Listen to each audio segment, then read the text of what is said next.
মুখে দে ছুটকি, সারাদিন তোর পেটে কিছু পড়েনি। আমার গলা দিয়ে কিছু নাপে না দিদিয়া, সারাক্ষণ চোখের সামনে ম্যামের মুখটা ভাসছে। আমি শুনেছি মৃত্যু শান্তি, কিন্তু আমার দেখা সব মৃত্যুই তো যন্ত্রণাদায়ক রে দিদিয়া। বাবাকে চোখের সামনে লরির তলায় তলা পাকিয়ে যেতে দেখেছি। কিছুদিন আগেও দুটো লোককে পুড়ে যেতে দেখেছি। আর আজ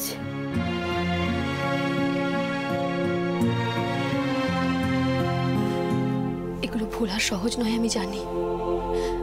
আর আমি বুঝতেও পারছি তোর মনের মধ্যে এখন কি ঝড় চলছে। কিন্তু ছুটকি, এভাবে তো কোনো কিছু সুরাহা হবে না, বল। কিন্তু এই ব্যাপারটা আমি মেনে নিতে পারছি না দিদিয়া, পারছি না।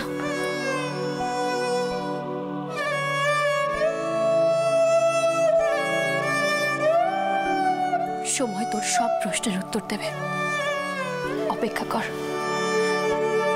আর দুর্গা, খারাপ ছাড়া ভালোও তো অনেক কিছু আছে যেগুলো আঁকড়ে ধরে আমরা বেঁচে আছি। কোন ভালোটা হয়েছে দিদি আমাদের সাথে? কেন আমাদের অনন্তপুরে ভালো কিছু হয়নি আমাদের সাথে? আমাদের বাড়ি, বাগান, স্কুল, খেলার মাঠ, ভালো স্মৃতি কি কিছু কম আমাদের? এই দুর্গা, এই দেখ রেখারি তোর জন্য মৌরলা মাছ এনেছে, দেখ, খা একটু খা। তোর মনে আছে এই মৌরলা মাছ নিয়ে কিরম তুই হ্যাংলামো করতিস? তোর জন্য কিন্তু আমি একটুও পেতাম না। আজ তোর সবটা খেতে হবে, তোকে আজকে ছাড়বো না আমি। চল খা, একটু খা।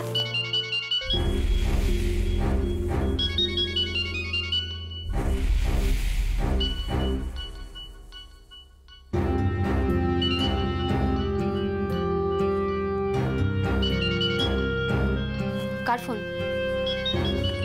রিয়াদি। ধরতে হবে না। ধরবো না? ও কি বলবে আমি জানি। সূর্যতরণের কারোর কোনো খবর আমাদের চাই না, আর আমিও চাই না যে তুই ওদের কারোর সাথে কোনো যোগাযোগ রাখ, বুঝেছিস? কিন্তু দিদিয়া দেখ, রিয়াদি, পূজা, নেহা, মেজমা, এরা তো সবার থেকে আলাদা, বল। আর ধরে নে যদি ওদের কোনো বিপদ হয় তাহলে? যে বাড়ি ছেড়ে চলে এসেছিস সেই বাড়ির লোকজনের তো খবর নেওয়ার কি আছে? তবু দিদিয়া রিয়াদি বলেই কেটে গেছে তো, বাঁচা গেছে। এই নে, ছাড় এসব, এখন খেয়ে নে। কিছু খায়নি তো আজে বাজে। ডক্টর অঞ্জনের খুব বিপদ, ওনাকে বাঁচাও। কি লিখেছ? তোর চোখ মুখ এরকম লাগছে কেন? ছুটকি, কি হলো? আরে কোথায় যাবি? খুঁজিস আমায় বল। আরে কি খুঁজিস আমাকে বল না। পার্স নিয়ে, মোবাইল নিয়ে কোথায় যাচ্ছিস তুই? এই ছুটকি, ব্যাগ নিয়ে কোথায় যাচ্ছিস আমায় বলবি না? ছুটকি,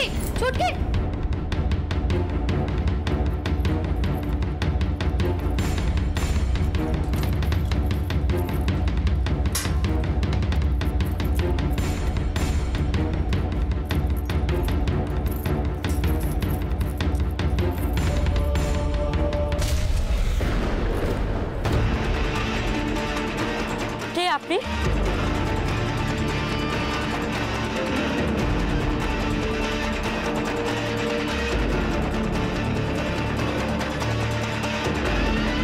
একদম এগোনোর চেষ্টা করবেন না।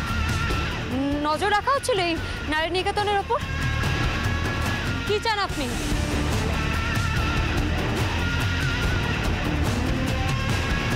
চাদরটা সরান বলছি, চাদরটা মুখ থেকে।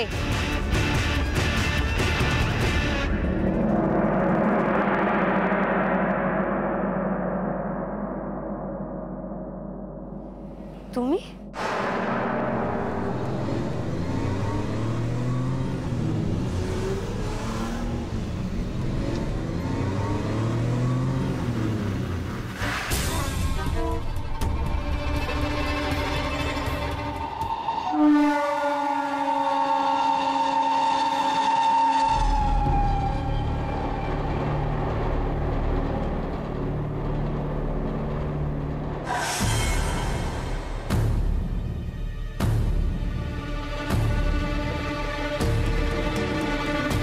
ডক্টর রঞ্জন, অনেক পেশেন্ট আপনার, অনেকক্ষণ ওয়েট করতে হলো আমাকে। কে?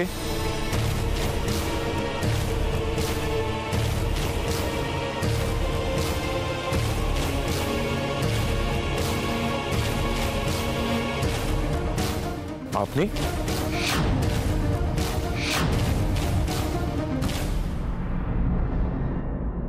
তুমি এখানে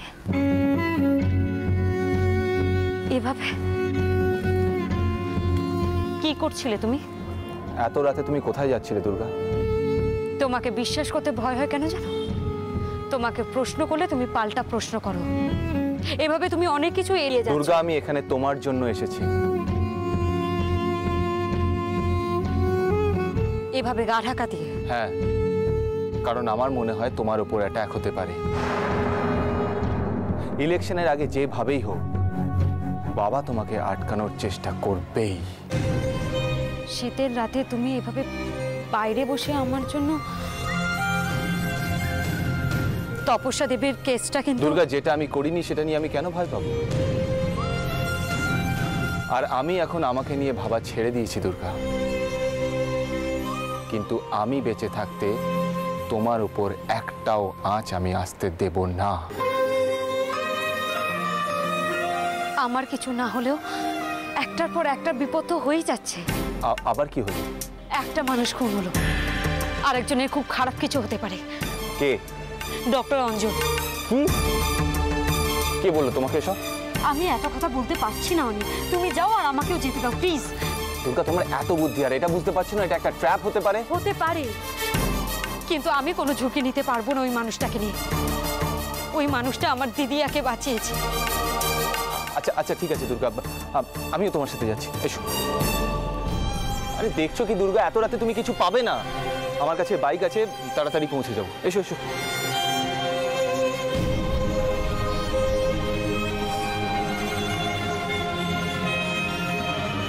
কি ভাবছো দুর্গা? তোমাকে হেল্প করার জন্য বলছি না, আমি ব্যাপারটার গুরুত্বটা বুঝতে পারছি, তাই জন্যই তোমাকে আমি বলছি। প্লিজ চলো আমার সাথে, প্লিজ এসো।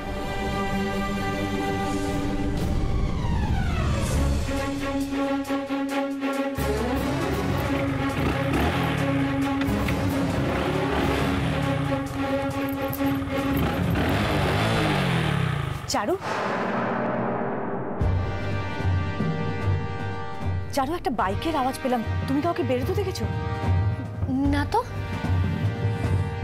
দেখোনি না? আমি আলো জ্বেলে ওদের ঘরে দেখতে পারতাম, কিন্তু কিন্তু যারা ঘুমোচ্ছে তাদের যদি অসুবিধা হয়।